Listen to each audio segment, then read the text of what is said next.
بسم اللہ الرحمن الرحیم نحمدہ و نصلی علی رسولہ الکریم اما بعد۔ محترم ناظرین کرام،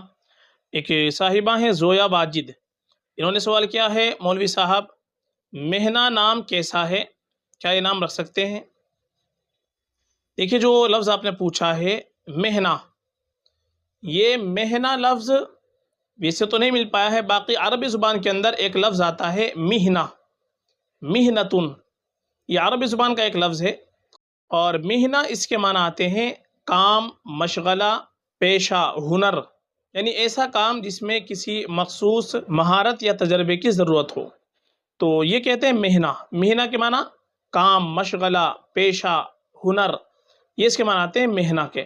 اس کی جو انگلش کے اندر اسپیلنگ آئے گی، وہ صحیح اسپیلنگ جو آئے گی وہ ایم کے بعد آئی آئے گا، MIHNA، مہنا، یا آخر میں ہاں بھی لگا سکتے ہیں ایچ، اور اس کو اگر ہم ME کے ساتھ لکھتے ہیں مہنا تو وہ بھی اس طرح کا معنی اس کے بن جائیں گے جو آپ نے تلفظ لکھا ہے۔ تو اس اعتبار سے مہنا یا مہنا، جو مہنا ہے وہ تو صحیح تلفظ آتا ہے، اس کے معنی بنیں گے کام کے، مشغلے کے، پیشے کے۔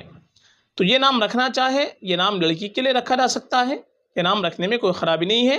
معنی کے اعتبار سے یہ نام صحیح ہے، کوئی مسئلہ نہیں ہے۔ ہاں زیادہ بہتر یہ ہے کہ ہم اپنی بچی کا نام رکھیں تو صحابیات رضی اللہ عنہن اجمعین کے ناموں پر، ازواج مطہرات کے ناموں پر، جو نئے خواتین گزری ہیں ان کے ناموں پر رکھ لیں، یہ اور بہتر ہے، باعث برکت اور باعث فضیلت ہوتا ہے۔ باقی اسی سے ملتا جلتا ایک نام آتا ہے منحہ، منحہ بڑے ہاں کے ساتھ آتا ہے، اور اس کے معنی آتے ہیں تحفہ، عطیہ، گفٹ، تو یہ اور بھی اچھے معنی اس کے بنتے ہیں، تو منحہ رکھ سکتے ہیں۔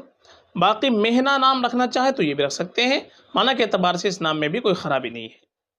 فقط واللہ اعلم۔